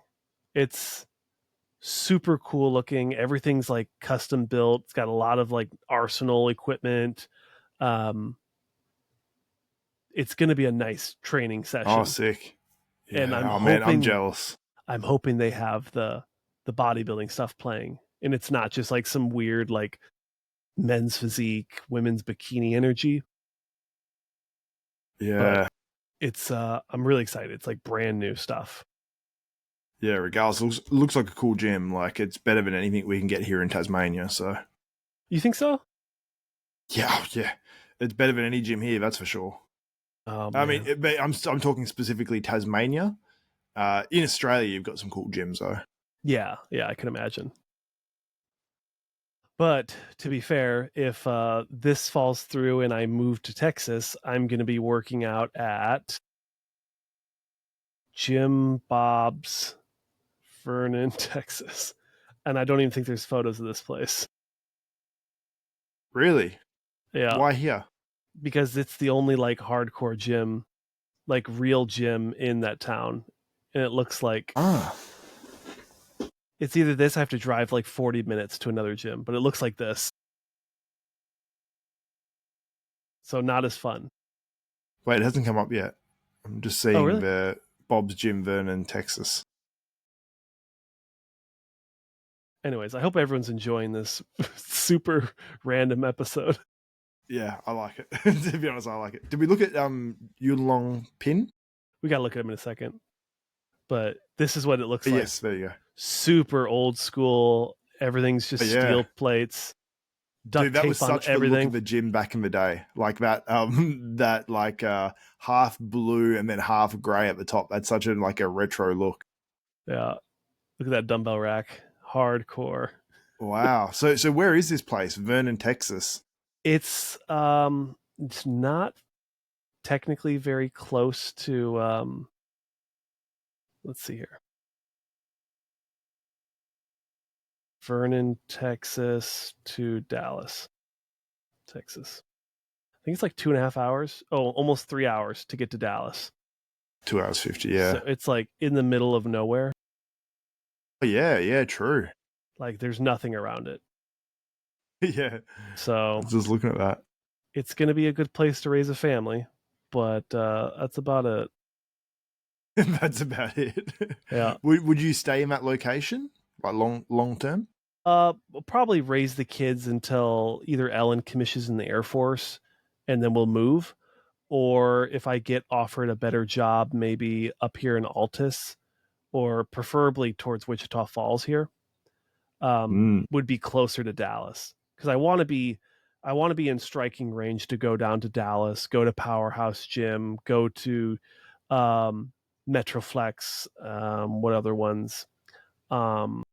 Destination Dallas, have those opportunities to go to pro shows or pro ams and do the bodybuilding shit. Yeah, for sure. Wichita Falls sounds nice. It's pretty. Yeah, it's about like 100,000 people. Good sized town. If I get offered a job there, maybe I'll move there because it's only about a 40-minute drive to Vernon. Because in like Texas, is there many lakes and things like that? Like, there's a lake next to Vernon, so yeah, there's water. Yep. Yeah. You just got to. I feel like I'd need water. You know, like I'd need a place of water. Yeah, it's nice being in California because there's water everywhere and we're right next to the ocean. Vernon's going to be, it'll be different. send you a photo of like where I'm at now. You sent me a picture like a year or two ago from like you from your balcony overlooking Yeah. I'm still in that the same villa. spot. Oh, Yeah, it's like it's beautiful, like sunny out now. It's like I've got like a view of the water, like the river that runs up like out to the ocean from here. It's like it's nice, man. It's I need that water, you know? yeah. If that would be nice. I'm gonna miss it. I'm pretty sure we're gonna go to Vernon pretty soon here. I applied to Yeah. like 200 jobs, so one of them's gonna hit. Whoa.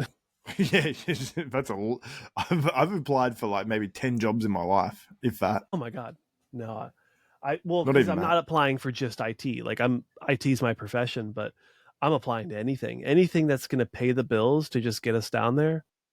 Is I'm in that point of like turning into a dad where I just need to provide. Yeah, I get ya. Yeah, for sure. I Yeah, understand that. yeah. And you say your parents are in Dallas? They live in Vernon, so that's why I'm moving to Oh, they Vernon. live in Vernon. Okay, yeah. Yeah. So I'm going to pull the RV, park it on their lot for a couple of years, live rent free, and just pocket money. Hopefully, build a kick ass studio for Hell the yeah. podcast, maybe on wheels, and then I can pull it to shows and then do interviews in like parking lots. Yeah. And I, you can do the podcast on the road. Just click record and then just start driving. yeah, Elegant Drive. Yeah. That would look sick. No, seriously, like if you had a podcast and just imagine it and you're on the road, you had a good connection, you know, don't drive anywhere crazy Yeah, where yeah, you're driving away from any sort of civilization. yeah. And then just have it as your head sideways and you can just like look every now and then, you know? So it'd be like this. With the microphone like arm that. like put into like the cup holder in the middle. So you guys Yeah, have I'd like that. professional grade audio. Yeah. Amazing. Yeah, it would be cool. I would love to. I remember Jay Cutler back in the day got a tour bus. And he toured, like, did tons of, like, I don't know if it's when he had a supplement company. Let me look it up. Jay Cutler bus. Hey, I don't remember the bus. That sounds cool.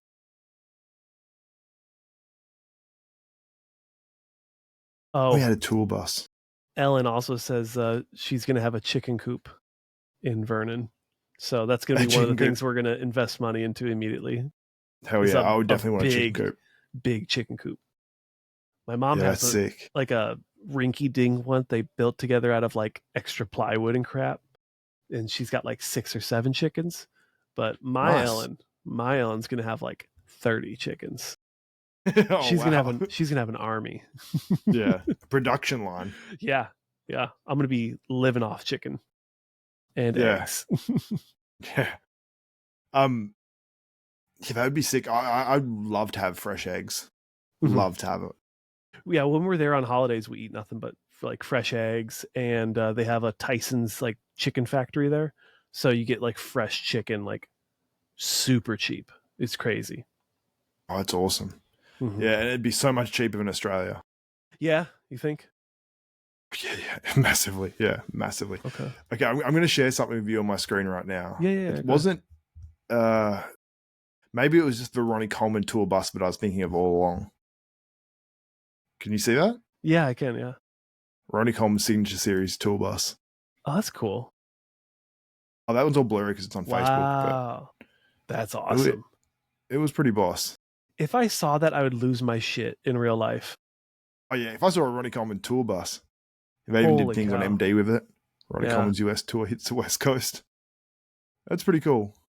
You can sort of See, see him there. We're missing stuff like that. Like, I feel like Samson could have done a lot of stuff with the Olympia title this year, and I just don't really remember seeing anything really, really cool. And it's not just Samson. It's Derek too. It's Hottie. Like, yeah.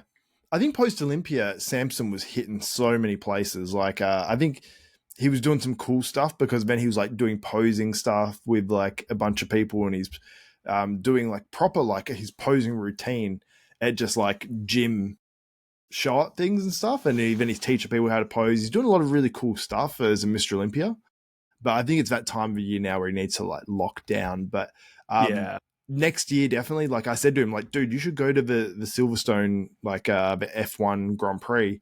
I'm like, they would have you there, you know, like you've just got to reach out to the right people. And I was trying to convince him to do it because he loves F1 too. So Really? maybe next year, because I think your first year being Mr. Olympia, I think it's overwhelming. And Samson's a guy that likes to say yes to a lot of people as well. Yeah. I think you can get torn in so many directions when you're Mr. Olympia as well. So I think like it's all a learning experience, and I hope he gets the chance next year. I'm going to tell him like, make sure you contact the people at BF1, and because if you're Mr. Olympia and have 1.5 million followers or whatever you've got, like they'll have you on the grid probably. Like you'll be able to mix it with some celebrities and shit. So if I was Samson, I'd be onto that. I'd be using my privilege. Does he have I don't know if you can say it, but does he have someone like a manager, Matt, or somebody who's like helping him plan things, or is that more of like a Fuad area? I think it's mostly his wife that manages him. Yeah, I think for the most part. Yeah, she does the coaching and the managing. That's wild. As far as I know, she's a freaking superhero. Yeah, she doesn't. She does the YouTube channel and everything. Like she does a lot. Like because people go, "Oh, Samson does all the bodybuilding or whatever," and she coaches him. It's like she coaches him.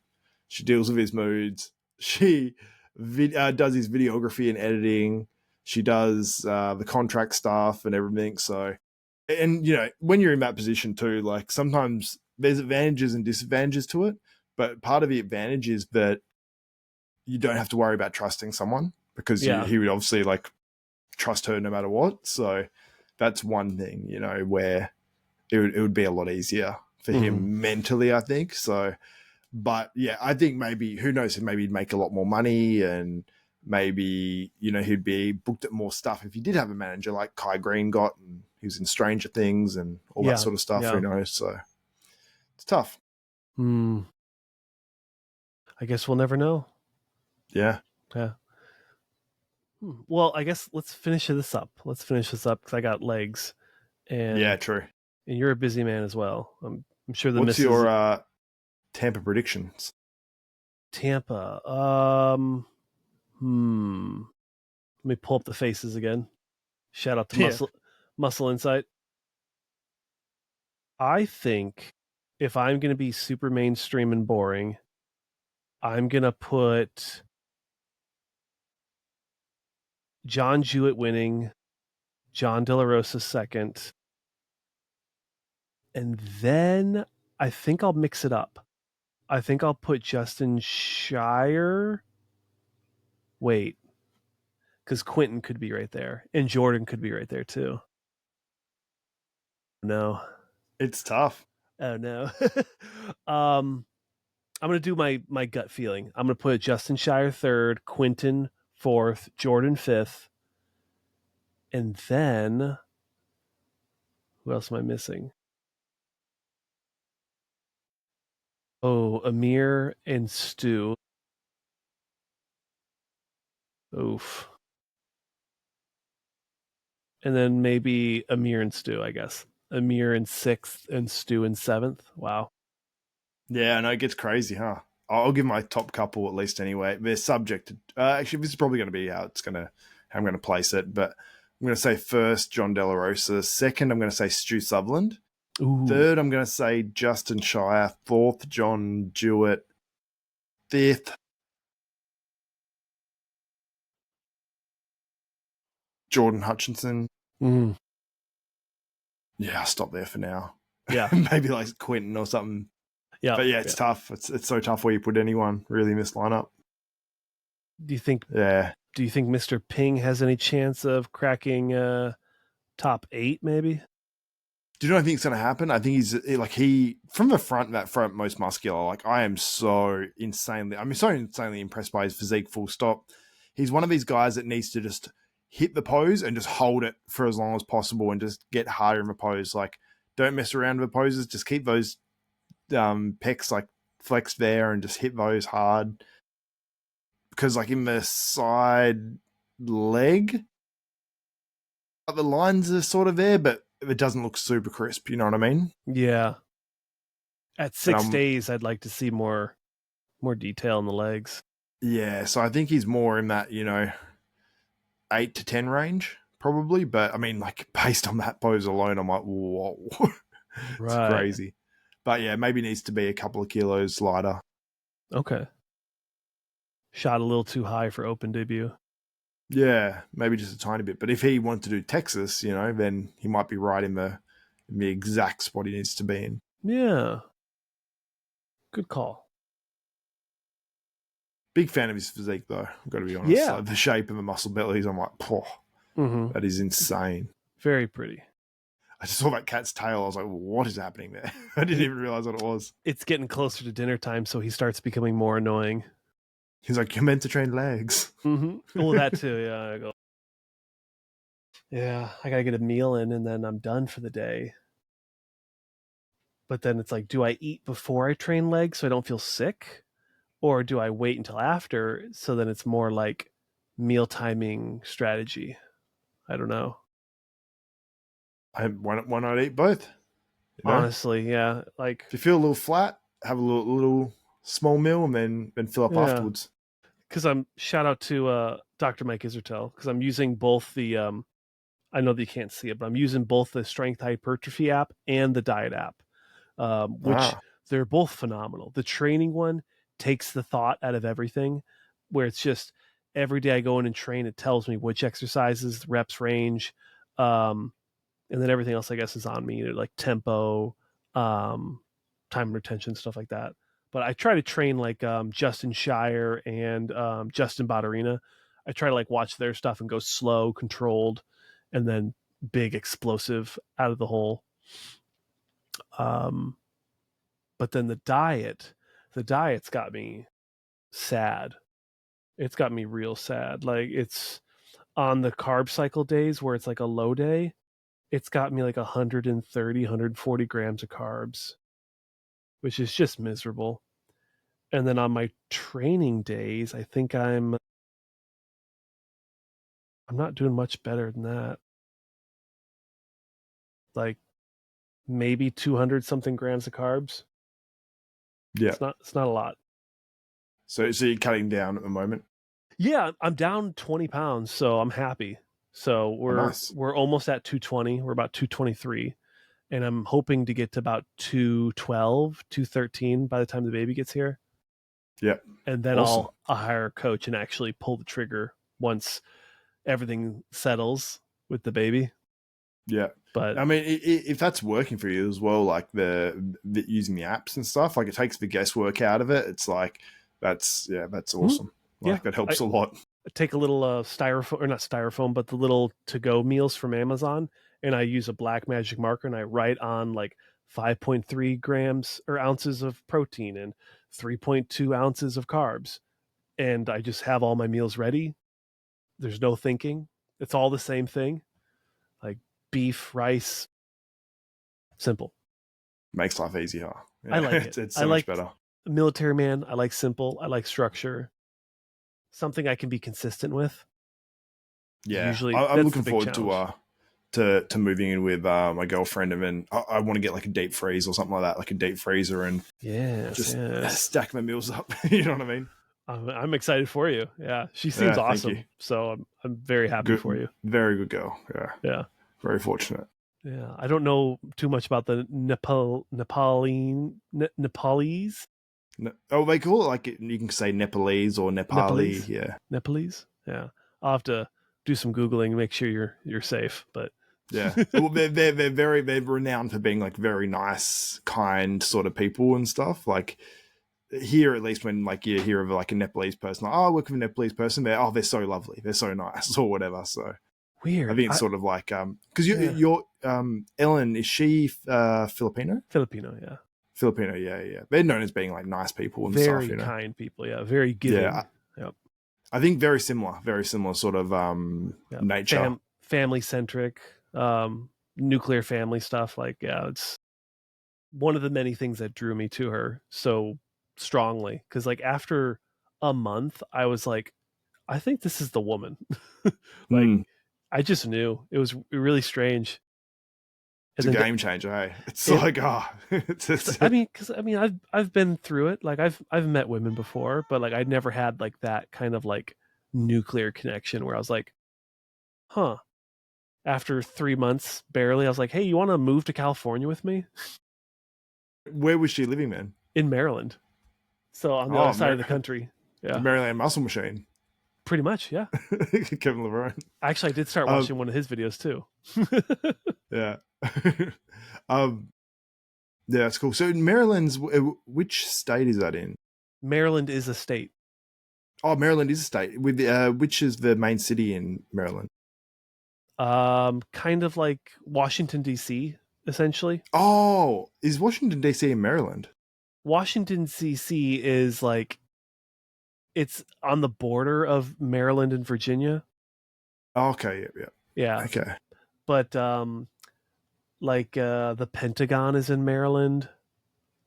Okay, Or no, maybe that's in Virginia. That's in Virginia. Okay. I guess there's nothing crazy in Maryland technically. Is there anything in Maryland? I thought like Maryland, to be honest, I didn't even know it was a state. I think like NSA is there, like the main headquarters for the NSA. What National is in Maryland? Yeah. What is cool about Maryland? Just comes up with just an empty, no Google search. Nothing comes up. Bruh. It just says, What is Maryland known for / famous for? Oh, Baltimore's there. Baltimore, Maryland. Yep. Baltimore, yep. They also have the Chesapeake Bay, which is a thing. I've heard of that. Yep. But yeah, Baltimore. That's, wow. What a shithole. Yeah. To be frank, it was miserable every time I had to go through there. I've got to be honest, I'm not going to Maryland anytime soon. Okay, well, you're not missing anything. Yeah. Oh yeah, they have Johns Hopkins University, which is like a world-renowned hospital. Yeah, I was going to say he's about I've heard of Johns Hopkins. Yeah. Yep. Like the isn't there an Ohio one? Ohio like hospital that's like famous? Maybe. I don't think what it is. Yeah, it doesn't matter. Yep. It's really irrelevant at this point. So anyway, final thoughts. Tampa Pro. Final thoughts is it's going to be the most stacked show of the year. The most stacked in terms of the deepest lineup. Because the depth of this one is crazy. I mean, maybe not the deepest of the year when you got the Arnold and stuff, but sort of, yeah, because there is more competitors. Like the Arnold one has like 12 or something normally. Mm-hmm. This probably has, 15 it says about 20 guys, I think, or 22 guys. So down to 15, you're going to have some pretty good quality competitors. So deep. This lineup is deep. And no other exciting. Shows that have had this many people that could all win. That's what's, I think, the most exciting about it. Exactly, and that's why I'm like excited for these call outs. Like I hope it's close. I hope we don't just see one guy just like pull ahead. But yeah, I'm looking forward to seeing the seeing how it shows up. Yeah. We'll see how everyone shows up. Ellen does not recommend Baltimore. Okay. Good advice from someone who lived there. Yeah. I'm excited. I'm excited for Tampa. I got to find time to at least make like a graphic for the 212 just to show some love, because it's going to be a good lineup as well. And then we've got Texas after that, and then Atlanta is a 212 show after that, and then I really don't know. Yeah, 212 is much more limited in terms of shows. Yes. Yep. Well, Xavier, we're coming to the 2-hour mark. Anything else? That's it, man. I'll be live this weekend. I don't know. Are you going live or anything like that? No, I'll probably just harass you or Xavier and see if anyone wants to bring me on. Yeah, I am Xavier. Duh, you or Kenson, because I know he does a watch party too. So yeah, I'll either be watching yours or maybe I can finagle myself into something. But have them both open as well. Yeah, have them both open. Multiple monitors. Set them all up. You can be like one of the Indian bots, you know what I mean? Yes. Like just like make heaps of YouTube accounts and just open so many monitors. Yes, 100%. Running. Much appreciated. All right. That's how I always felt you were with the RX Muscle like after hours shows, because I'd be watching it and then you'd just be in the chat like giving them information like, oh, that was actually from this show and blah blah blah. And I'm like, yeah. is this guy getting paid for this? Like, this is crazy. It's like a fact checker. No, it's because like I'd be listening. I'm like, no, I need to like I don't like if people get facts wrong on bodybuilding sometimes, like in podcasts, and I can just correct it. I'm like, I'm down for it. Yeah. So yeah. No, that's cool. Yeah. I always enjoyed seeing that. I haven't seen a RX Muscle video in a while, so I'll have to see if there's anything worth it. Yeah, they're still putting them up. Yeah. A lot of RX or not a lot of Mike Israetel stuff lately. Just like trying to learn. Yeah. So, and I'd watch your stuff, but you haven't been posting things, so. Hey, you got to go on ifbbama.org. Ooh, I do. You're right, because I only see like the shorts when you put them on YouTube, right? Yeah. If you go on, or go on ifbbama, just the YouTube channel, you can find them on there too. Okay, I thought they were just like not the Podcastably. full. I didn't think they were the full episodes. I thought it was just like pieces. Yeah, they're the shortened ones. So yeah, but it's always got the link to the full episode in there as well. So you can always use it to just get the link to the full episode. Okay, maybe I'll watch you instead of listening to Ronnie. I think he was in the middle of a back workout. So lightweight, baby. You always don't do it, but to do it. Yep. I'll do it though. Ooh. Yeah, I do it though. I love when he shakes his head and his lips are like, it's hot in here. So hot. I think that's the one I was watching. Like, I don't know if like the 2003 prep was like famous, but there was a lot of memes. Yeah. They don't have this machine in golds. It's just the owner just standing on the edge of the T-bar row. It's just a barbell in the corner. And he's just standing on it while he's rowing like 8 plates. Yeah, I love those videos, man. Oh. All right, I'll leave it there. Everybody, thanks for watching. This was a lot of fun. Let us know who you want to see on next for Flex Talk. Really, the door's open for whatever you guys want to watch. But stay tuned. Weekly, 5:30 p.m. Pacific Standard Time for weekly installments of Bodybuilding and Friends with our host Jason Lowe, and Flex Talk whenever I can get around to it, because that's how it is right now. All right, man. Catch up. All right. And then we'll see you for the stream for the Tampa Pro this weekend on Desktop Bodybuilding YouTube. Yes. Check it out. Make sure you guys watch. Thank you. All right. See you guys. Catch you, man. See ya. Bye.